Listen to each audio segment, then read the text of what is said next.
listening to Proof Text, a Glossa House podcast by Dr. T. Michael W. Halcomb, Dr. Frederick J. Long, Dr. Mario Melendez, Dr. Jennifer Noonan, and J. M. Smith. Welcome and enjoy. Hello and welcome to Proof Text. I'm Michael Halcomb, and this is an episode of Three Things, where I share with you three things that I'm thinking about. And if you've been watching the last few episodes, because we're in Christmastide and Adventtide, I'm thinking about Christmas kind of things, nativity kind of things, and really some myths surrounding the stories that we often hear or read, return to at Advent time, at Christmas time. All right, so I'm going to share with you three things. I'm going to talk about the manger, share with you something maybe you hadn't thought about, Herod the Great, and then the sort of chronology or timeline of some of the events of Jesus' birth, because we often conflate these. So let's start with the manger. If we go to Luke chapter 2, and by the way, if you're watching, you have a little bit of an advantage. I'm going to show a number of web pages here. But if you're listening, that's just fine too. So Luke chapter 2, verse 7, the NIV, I got the Greek up here, but the NIV says, "And she gave birth to her firstborn, a son. She wrapped him in cloths and placed him in a manger, phatne, because there was no guest room available for them." Now, we talked about in one of the previous episodes that guest room is kataguma.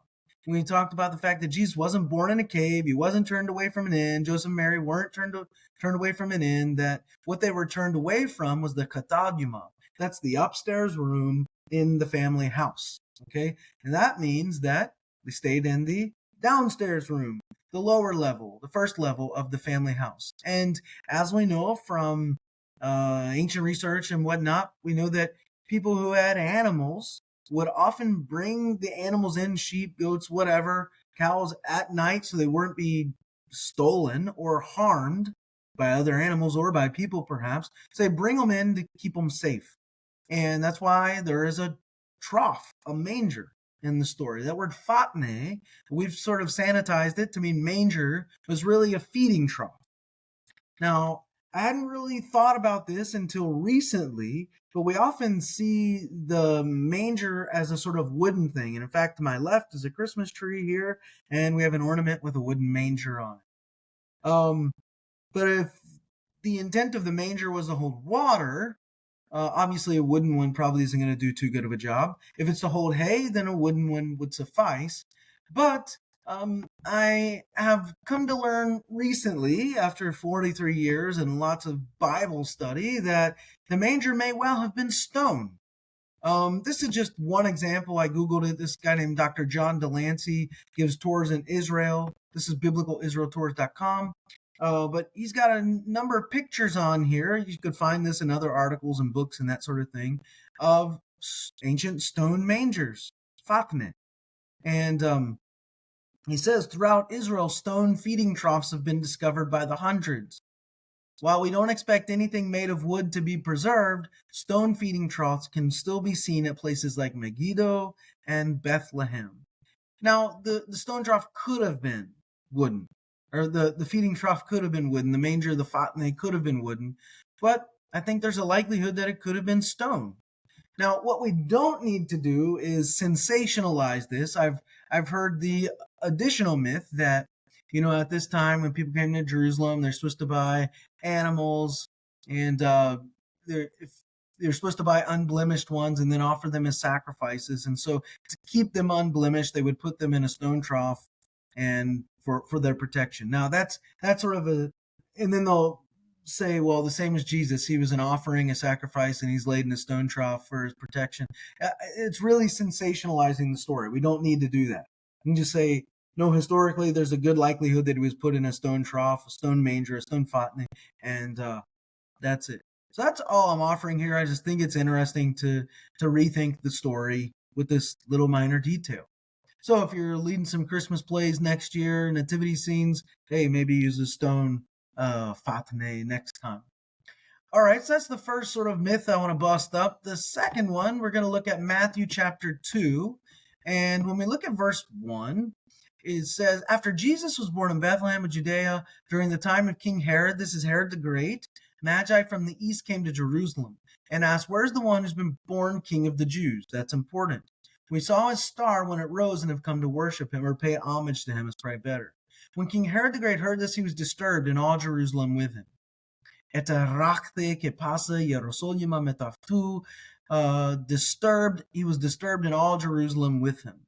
So this is very, very interesting that they come to King Herod the Great, and he's different, by the way, than just Herod Antipas, who's one of his sons. Herod the Great lived long before Herod Antipas, and Herod Antipas. So the Magi come to Herod the Great, and they're asking him, "Where's the one Vasilevs ton Judeon, o tekthis Vasilevs ton Judeon, the one born king of the Jews?"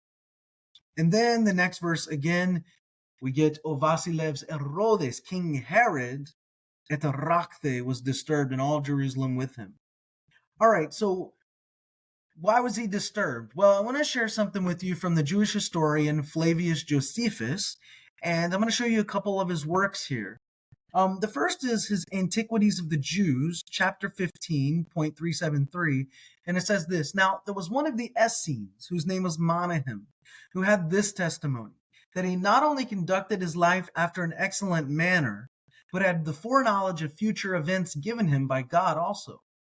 This man once saw Herod, that is Herod the Great, when he was a child, and going to school, and saluted him as King of the Jews."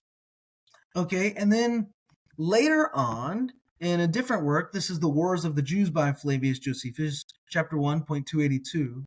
Hereupon Antony, this is Mark Antony of Cleopatra fame, Antony was moved to compassion at the change that had been made in Herod, as Herod the Great, Herod's affairs, and this both upon his calling to mind how hospitably he had been treated by Antipater, but more especially on account of Herod the Great's own virtue. So he then resolved to get him made king of the Jews, whom he had himself formerly made tetrarch. And it says he had great regard for Herod. And so let's zoom back out. And what we're seeing here then in these couple works of Josephus is that early on, as a child, Herod the Great had this Essene prophet named Monahem come to him and predict that he would one day be called king of the Jews, become king of the Jews. And then later, Mark Antony goes out of his way to help ensure that Herod is actually put in the position of king of the Jews. And so we go back to Matthew chapter 2, and we see that Herod's called King Herod, and that the Magi come looking for the one recently born Vasilevs ton Judeon, king of the Jews. That's Herod's title. And so the fact that he hears these Gentile Magi asking about where's the one who was just born king of the Jews, Herod's kind of freaking out. He's going to defend his position with his life. And so it's no mistake that he is etarachthe in Matthew chapter 2, verse 3. He is disturbed. And now all of Jerusalem with him. Right, so he's probably caused an uproar, and everyone knows when Herod the Great gets mad, there's going to be heck to pay. And so later we see that Herod again is so angry that by the time we get 10 verses later, in verse 13, he's ready to kill all the babies up to 2 years old and infants up to 2 years old in Bethlehem. So he was very disturbed, and I think this is why, because it plays on from Herod's mindset. He was called by this prophet of God, and he was called by God to be king of the Jews from the time of his childhood, and he's finally in position of king of the Jews, and now there's a contender. This is very disturbing to him. This is why historical context is so important when we're doing biblical and theological studies, scripture study. All right, the last thing that I want to bring to mind surrounding the nativity story is some of the chronology, because what happens is we tend to conflate everything in the nativity story as if like the Magi are there at one time and the shepherds are there at one time and the angels are there at one time and all the stuff with Herod the Great's going on at one time. But that's not the reality. They weren't all there at one time. And so I have this timeline here, I do think Jesus was probably born around 4 BCE, perhaps even 6 BC. I lean a little bit later maybe than 4 BCE, but I'm willing to go there if we have to. 6 BCE seems right to me, but this one talks about 4 BC or 4 BCE, that Jesus was born, and you can see that the angels announce his birth to shepherds who then visited Christ. So this happens in 4 BCE, and then you add 8 days later, Jesus is circumcised as according to Jewish custom. And then 33 days after that, Joseph, Mary, and Jesus, they go into Jerusalem. They go to the temple in Jerusalem. They meet Simeon and Anna, prophets, and then they return to a house in Bethlehem. And then within a year, it's about a year after Jesus' birth, that Magi visited Herod and learned that the Messiah was to be born in Bethlehem. And then soon after that, maybe weeks, maybe months, the Magi visit young Jesus. And after they visit him, they give him the gifts, and then they return to their homeland via another route. And then you add some days after that Herod orders the killing. He finds out he's been duped. He orders the killing of all boys up to 2 years old and under in the region of Bethlehem, which may give us a clue that this is like almost 2 years out from the birth of Jesus. And Mary or Joseph at this time is warned in a dream to take Mary and Jesus and go to Egypt. And around that time, we're only left to assume that whatever children boys up to 2 years old were probably massacred in Bethlehem. Historically speaking, that wasn't a lot, like numerically. Bethlehem was a small town. But, no, I'm not saying, I'm not minimizing any of those deaths. I'm just saying it wasn't like into the hundreds or thousands or probably even more than, a dozen. And then you get, we're probably another, further about a year out. Herod dies and he's buried in the Herodian, and then Archelaus assumes the position, and then sometime in 3 BC, Joseph, Mary, and Jesus hear that. They find out about that, and they leave Egypt and settle in Nazareth. So what we get from the gospel accounts probably happens over about 18 to 24 months, so about a year and a half to 2 years that the nativity story plays out. So we don't, when we do our church Christmas plays, we sort of have everything happening all at once, like the Magi, the shepherds, the angels, all converging at once in one location. But that's not really how it played out. Everything was way more spaced out. So I just think it's good to remember this. And another thing, if you're in charge of helping with your church nativity play next year, maybe you can help set things up that way and follow the story in its chronological order over a year and a half, 2 years. So those are the 3 things that I'm thinking about, and I'm going to stop there and say I hope that helps.